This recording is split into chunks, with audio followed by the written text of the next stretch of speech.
This story took place approximately 8 years ago. I'm going to change the names for anonymity, and this is also a burner account and will be the only post that I send to you under this account. You see, I was with my girlfriend, we'll call her Casey, for 4 years at the time of the story. We both loved the outdoors, from hiking, fishing, picnics, you name it. We loved taking a drive to a random park and just exploring. One Saturday morning, we decided to take a hike. It was a decent drive for us, so I brought our camping gear just in case we decided to camp or sleep in the car instead of driving home. Also, depending on the weather, we might just suck it up and drive home because neither of us wanted to sleep in the rain, even if it was in the car. The hike started out peaceful and enjoyable, with the melody of the running water, the birds, bugs, and other woodland animals. It's what drew us outdoors in the first place. That escape from the hustle and bustle of everyday life. It was an escape for both of us to have peace of mind and clear our heads. We usually spent most of the time talking about our future and what we wanted, a wedding, what type of neighborhood we wanted to live in, the house, and all the other things that go on in the next chapter of life. We would go on about our dream scenarios, such as where we want to establish a hometown, but also somewhere to go and escape the winters, and how not having kids would hopefully free us up financially to accomplish that someday. It's hard to explain, but I felt like we had our best conversations when we were hiking. Now, as we sunk deeper into the woods, I got a weird feeling of paranoia. I felt like the peaceful sounds that surrounded us had changed somehow. The animals had a different tune or vibration, and the water that had passed up a long time ago turned into sounds that resembled whispers. And I felt like I was being followed and that someone was trying to get my attention at the same time. I quickly snapped out of it and went on with whatever conversation we were having at the time. I started getting tired and asked if we could take a break. I was surprised that I needed a break and figured that I just didn't have enough water that day, being dehydrated. After the break, I noticed a shift in Casey's mood and mannerisms. She seems way more quiet than usual and grumpy. I brushed it off and assumed that she was probably just tired as well, and I tried to continue a positive topic of conversation to cheer her up. Not long after she turned grumpy, she then turned into an outright jerk. Every comment I make is met with a rude or sarcastic comment, which at first made me think that she was kidding, but I quickly learned that she wasn't. I asked her if she wanted to turn around or take a break or just continue quietly. Anything to try and get a gauge of how I could make this situation better. But then we hit a very silent phase.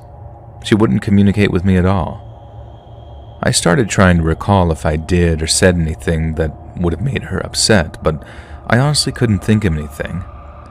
Then as we get about as deep as we wanted to go on our hike, Casey has an absolute manic breakdown and begins screaming and crying at the same time. As I try to approach her to ask what's going on, she becomes violent, starts flailing her arms, one of which actually makes direct contact with my temple and knocks my glasses off. Now, I'm pretty much legally blind without my glasses, so needless to say that I need to quickly find them or I can't see anything. I also want to mention here that this is completely out of character for Casey. She wasn't that type of erratic person. I'm panicking on the ground trying to find my glasses like Velma while Casey is still flailing her arms and now running and screaming in the opposite direction. Thankfully, I quickly find my glasses and get up and chase after her. I catch up to her and she seems completely out of it. Her eyes don't seem glazed over, but they seem different. Like she's there, but she isn't there. I know that may sound weird, but that's the best way I can explain it. At this point, she has stopped screaming and acting violently towards me. I sat her down and made her drink some water. She still isn't talking much, but seems a little more settled down. Once I determine that she can walk, we start making our way down the trail back to the car. It seems as though the more we move and the further we get from her manic breakdown, the more back to normal she gets. She's now starting to talk to me and asks if she remembers what happened. She's telling me that she has no recollection and becomes embarrassed and apologetic for her episode. As we get about half a mile from the car, she seems completely back to normal. I'm still struggling to rationalize what happened. I have never, ever seen her act like that in the 4 years we have been together at that point, and we have been through happy times and also the most sad and stressful times of our lives. She was a big believer in the supernatural, so she was convinced that something dark had taken over her body. I didn't buy that, though. I knew that there had to be some kind of rational explanation. I did some research and found out that in those woods, there are actually some plants that can really mess you up. I'm thinking that she must have just come in contact with something, somehow, and maybe that's what caused the episode. Some of these plants can actually cause mania, fever, and even hallucinations, and it got me thinking, maybe I came into contact with them as well, and that's what made me feel anxious earlier that day. And without having an answer to that question, I've just chosen the simple solution, and that's to simply never hike there again.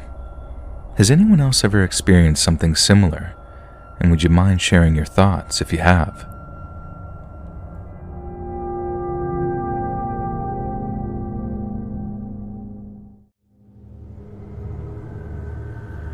This story happened to me back when I still lived with my parents. I was commuting to college at the time and had 3 siblings that also lived at home, my brother and 2 sisters. For some context, we lived on 5 acres in rural Ohio, surrounded on both sides by woods and farm fields.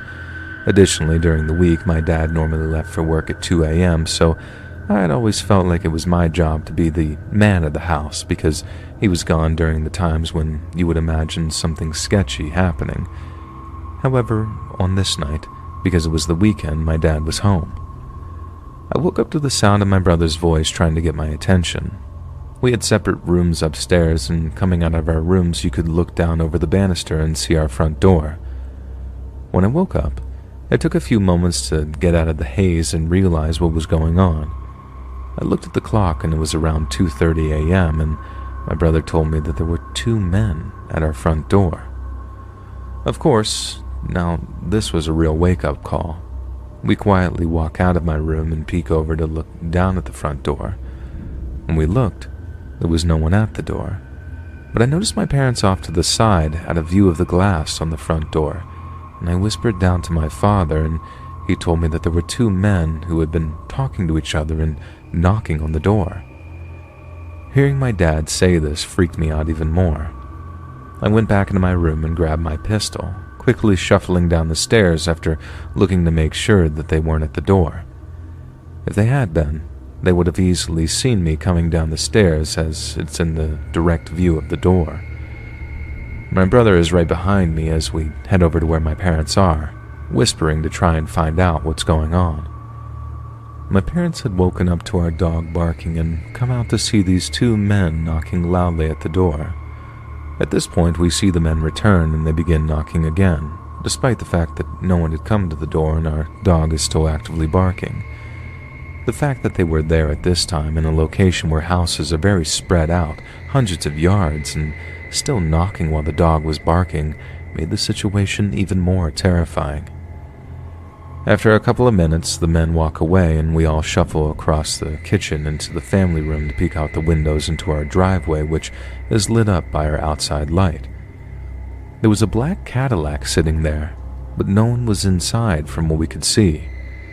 Immediately the question was, where did they go? They weren't in their car, and they were no longer at the front door. Unfortunately, we figured out the answer when the handles on our back French doors started jiggling.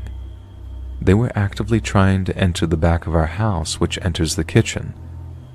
At this point, I just remember my mom frantically saying "David" as pure terror overwhelmed her. At this point, 2 things happened. Adrenaline filled my body as I prepared my handgun, horrified at the very real possibility that I might have to shoot these men.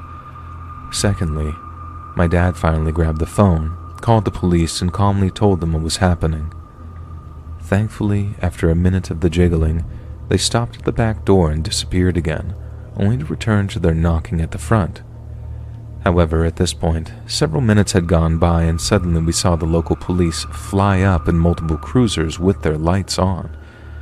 As they whipped into our driveway and front yard, the 2 men bolted away, attempting to run the long way around the house across the driveway. One of them disappeared out of our view, but the other one was intercepted by an officer yelling for him to get on the ground. He didn't, and he was immediately tased and fell on the ground. Some of the officers went around the house after the other guy, and one of them came to talk to my dad and I as we came out the front. They ended up finding the other man hiding in my sister's little playhouse in the backyard. It appears both of them were drunk and or high, as the one who hid had cocaine on him. And while they were both arrested that night, we never did find out what they were charged with or what happened to them. And needless to say, the whole experience was not fun. And it was another reminder that you're not even safe out in the sticks.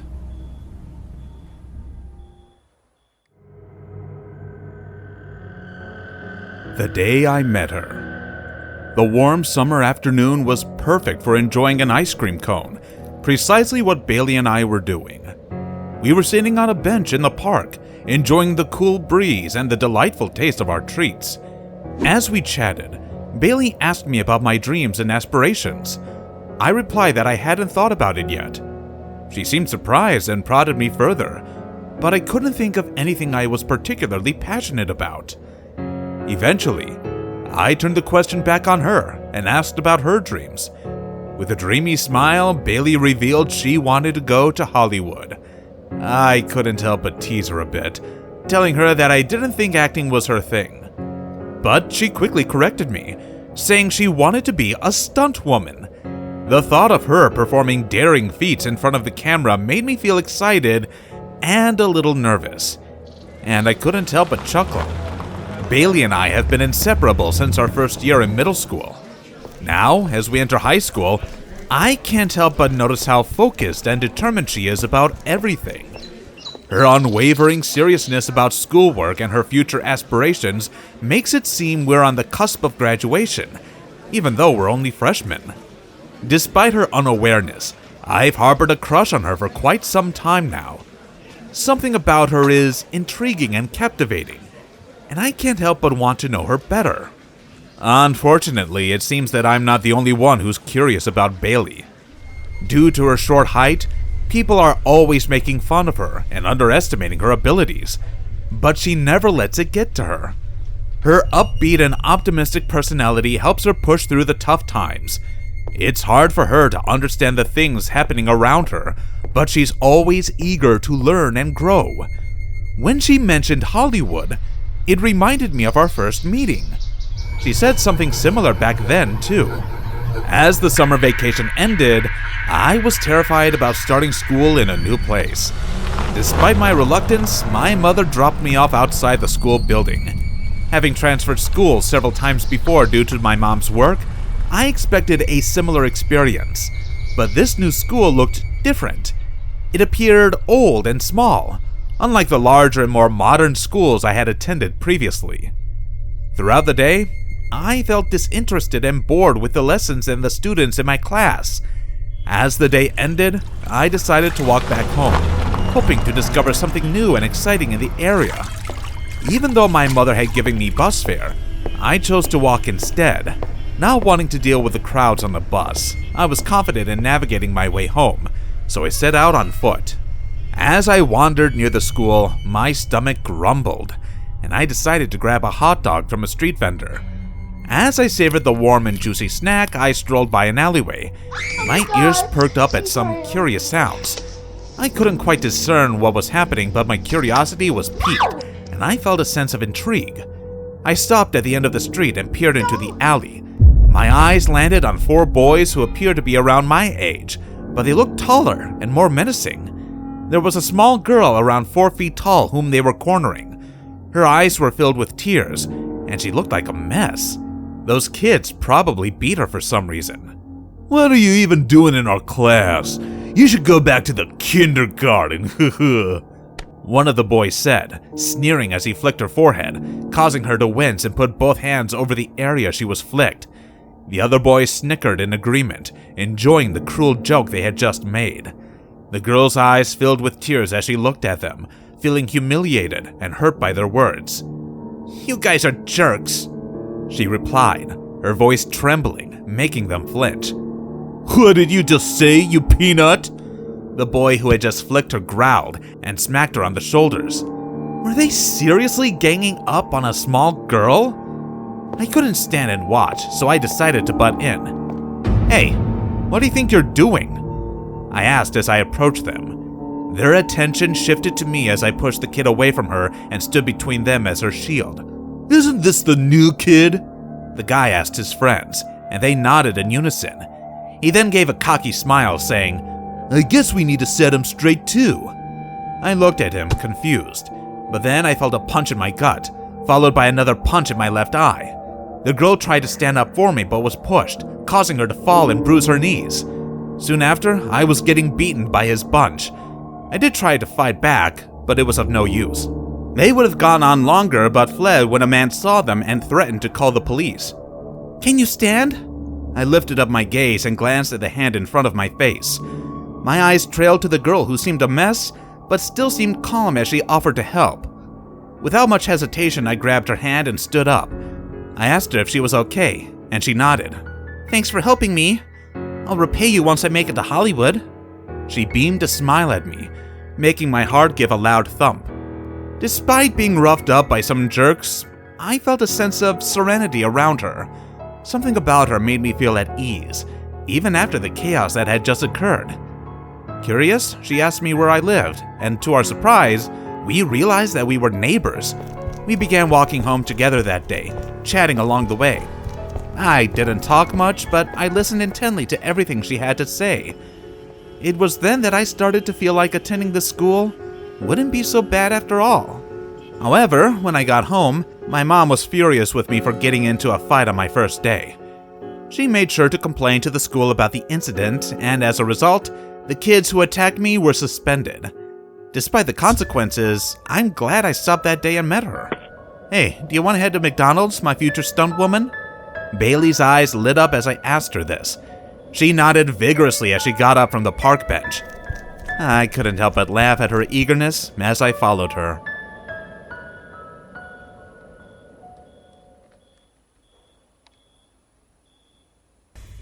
Hey guys, thanks so much for all the support.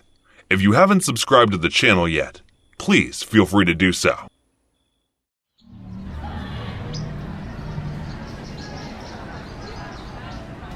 This story happened when I was around elementary school age, so some of the details might be fuzzy, as this was a long time ago. I was in a hotel and happened to be completely alone. Here's some backstory as to why I was. Our TV was hooked up to an antenna, so the channels we got were repetitive and boring. It also meant we didn't get the Macy's Day Parade. So to solve this issue, we went to a hotel relatively close by to us. Unfortunately, my mum came down with a horrible illness a day or two before, so she couldn't join us. We also got our room upgraded to one with a balcony, and this is especially important because if the room wasn't upgraded, I don't think this would have ever happened. It occurred the day we were checking out, which was Thanksgiving. Our plan was to hang out the night before, wake up and watch the parade in the morning, then get home by the evening. It was around 8ish when the rest of my family, not including my mum, went out to run an errand that came up. I, being lazy and not wanting to get ready just yet, opted to stay at the hotel room. Before he left, my dad said to double lock the door and always check the peephole should someone strange ever show up. He even did a practice run before he left. Then in some weird twist of irony, someone started knocking on the door not even 5 minutes after they'd left. Doing what my dad had instructed, I checked the peephole. I was expecting to see my dad surprising me with another checkup, but the person I saw looked nothing like my dad. This is where my memory gets a bit fuzzy. I believe the man was very old, with grey hair that showed signs of balding. I specifically remember a small cardboard box that he was holding in his hands. I remembered thinking it was some sort of an illegal substance, even at my young age, and fear set in as I stood there, unsure of what to do. Then I remembered what my dad had said, if something like this ever happened. The man said, "Are your parents here?" "No," I said. "They're down in the lobby, but will be up soon." "Why are they down in the lobby?" he asked. At this point, I didn't know what to say, so I backed away from the door. In hindsight, I'm sure now that he'd known what my dad had told me, as it turned out that his room was right next to ours. I ended up FaceTiming my mom on my iPad, because I wasn't allowed a phone at the time. She contacted the rest of my family and said to get hotel staff on the line. I tried calling them, but they didn't pick up. Not wanting to annoy them, I didn't call again, which I know was stupid of me, but I was young and didn't know how to handle this. While all this was happening, the man began banging on my door with a new intensity and was yelling for me to let him in. Now with all of the shouting, I couldn't hear my mom, so I went out onto the balcony. But that spot didn't last. I soon went back over to the peephole to see what was going on, and there was what I believed to be a security guard trying to help the man get into my room. The weird thing is, the key he was using didn't work for my door, so there's no way it could have been a master key the staff had. Not to mention, this hotel didn't have security. It just had staff, and I don't remember him wearing a uniform. He was also gone by the time real staff got there. I walked back out onto the balcony and was freaking out at this point. That's when he went into his real room and began banging on the windows, screaming for me to let him in. Terrified, I ran into the bathroom and locked the door, and that's when my dad found me when he got back. The man's excuse was that his son, who was around 15 to 16, and his girlfriend were supposed to be staying in our room. That was blatantly untrue and was just an excuse. I didn't look old enough to be in a relationship, and he should have known that since he'd seen me. If it wasn't for my dad telling me to check the door, I would have opened it to that stranger. And with the perfect timing of his arrival and his knowledge of a young girl being alone, I have reason to believe he was stalking us. Thankfully, I'll never know that outcome. We never did upgrade our antenna, but luckily live streams became a thing.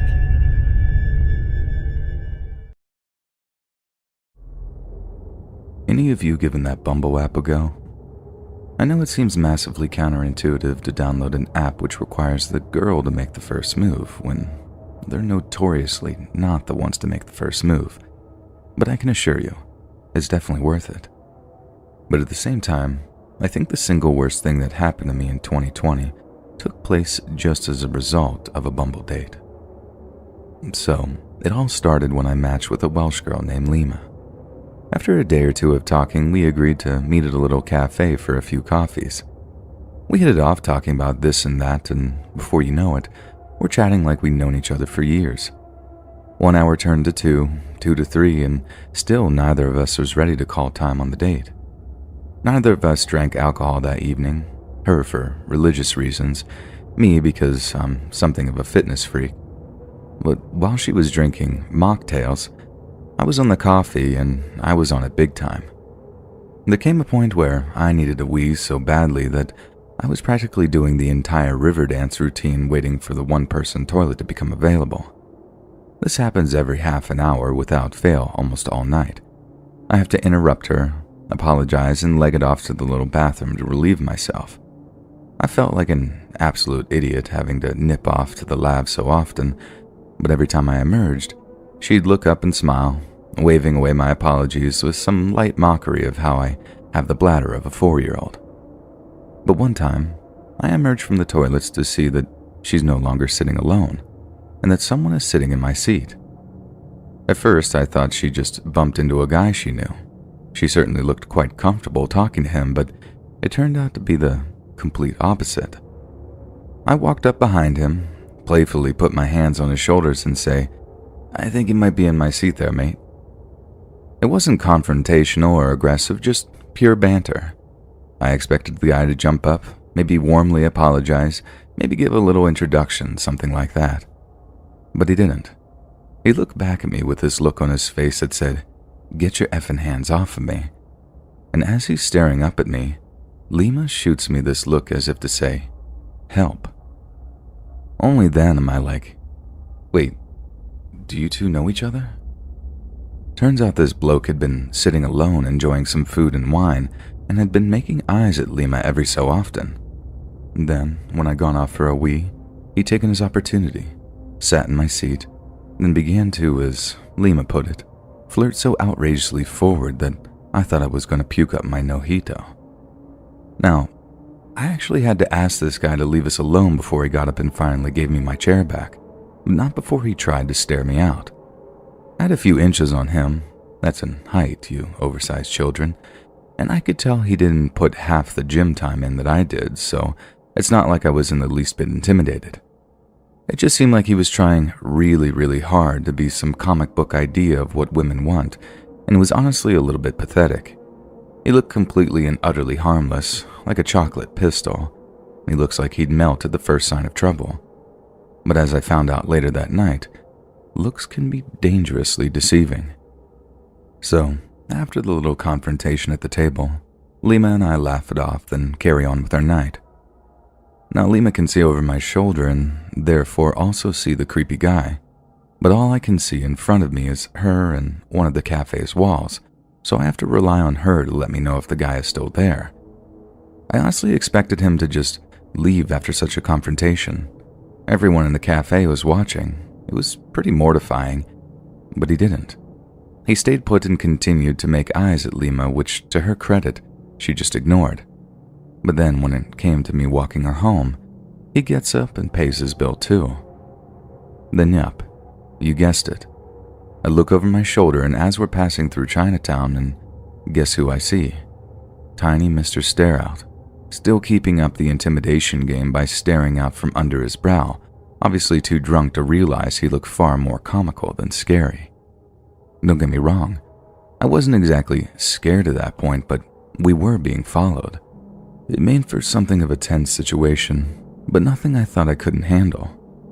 As we approached her apartment block, I asked Lima if she was comfortable going inside while the guy could see where she lived. She admitted to being uncomfortable about it, but the block had like 50 to 60 flats in it, and unless he got in the door behind her, there was little chance of him working out which unit she lived in. But as it turned out, Lena was way more concerned about me and actually invited me inside for a nightcap. I didn't assume that I was getting lucky, but I wasn't about to turn her down. So I went inside for a cup of this weird ginger tea, in the comfort that our little stalker friend would soon get bored and wander off. I was in her flat for no less than an hour, and by that time, each of us was confident that our new friend had departed. We even checked out of her bathroom window, which looked down into the street, and he was nowhere to be seen. So I thanked her for a good night. We had a little smooch, and I started my walk home with that lighter-than-air feeling you get after a successful date. It's around that time that I start thinking something along the lines of, God, imagine if that loser was somehow still following me, which prompts me to look over my shoulder. Lo and behold, there's a single figure following me, maybe 50 or 60 meters behind, with a remarkably similar silhouette to the lad who tried following us.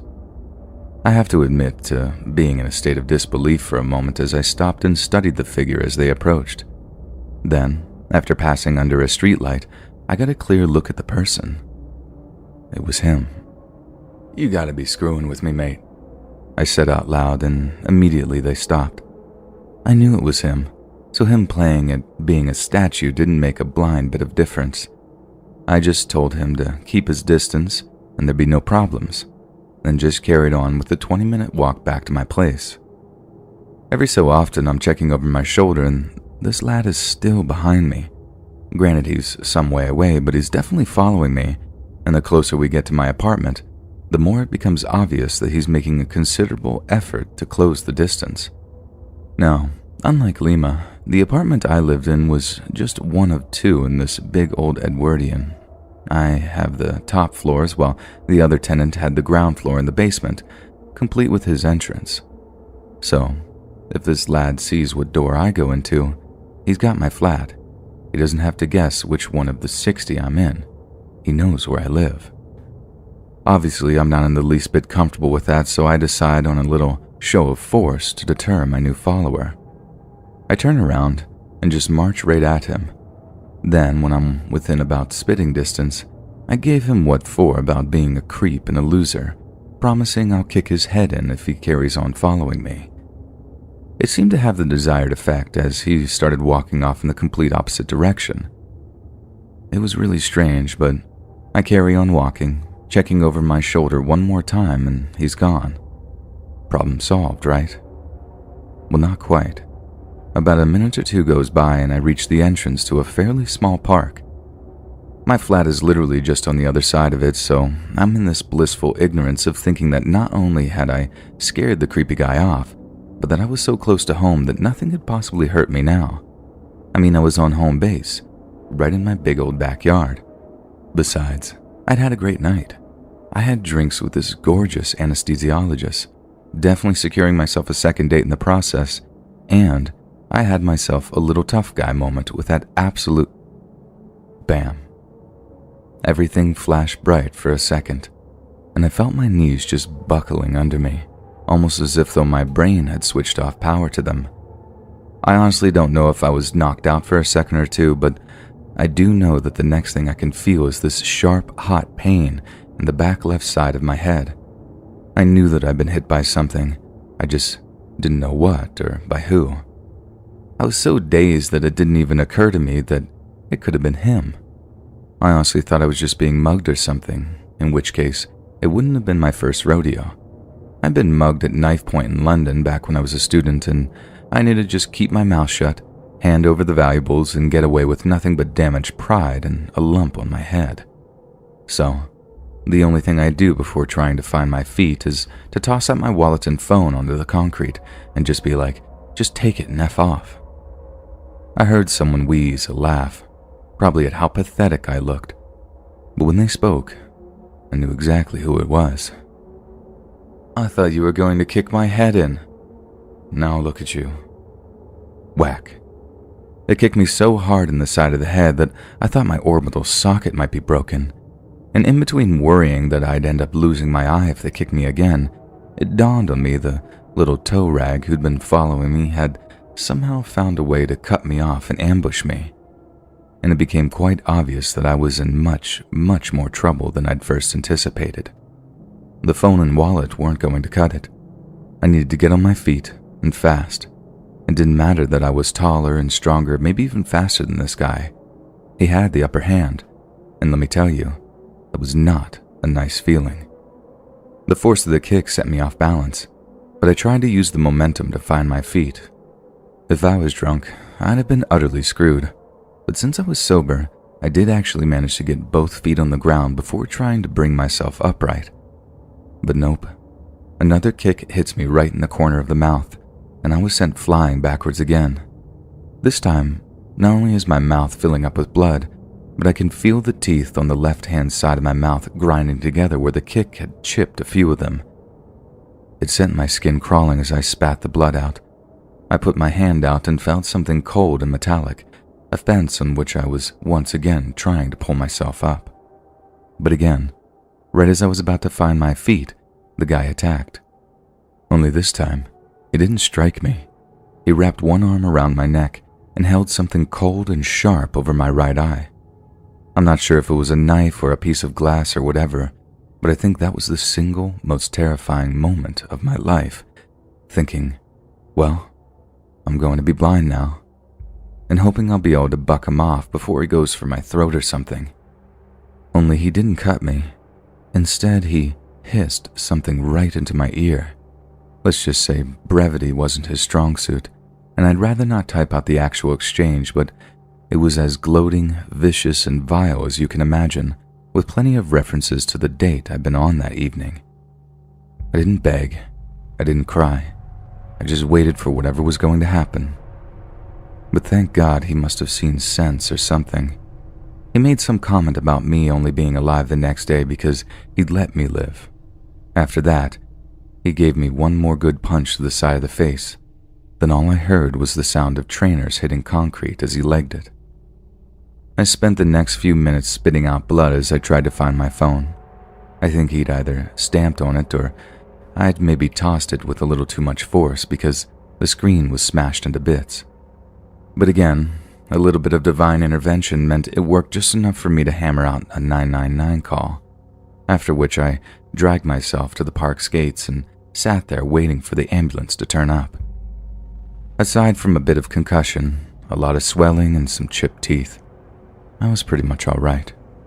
There was no skull fracture, no broken orbital socket, nothing like that, although I'd been lucky to say the least. The doctor said the first wound on the back of my head looked like it had come from a brick or a large rock, and if he'd hit me any harder with it in that particular spot, there's a good chance he'd have just killed me with his first strike. And that was the really scary bit, thinking that all the kicks and punches and threats that came after were like a weird blessing. I was still alive, when in some timelines, I would be checking in for the big sleep. I was angry about it for a long, long time, and I'd be a liar if I said I didn't let that attack change my behavior for the worse for a while. Seeing the guy getting 6 years for assault and grievous bodily harm really helped things, but still, that wasn't enough for me on some level, and it took me a while to acquiesce. Me and Lima carried on dating for a few months, which was lovely, but she had to move away for work, so obviously we had to call time on it. And the 4 trips to the dentist were terrible, as they basically had to file and cap my teeth one at a time, and that was definitely the worst part. How 5 minutes turned into an ordeal that lasted months of court dates and dental appointments. That's my one big takeaway from the whole thing, really. How one little misunderstanding can have terrifyingly far-reaching consequences.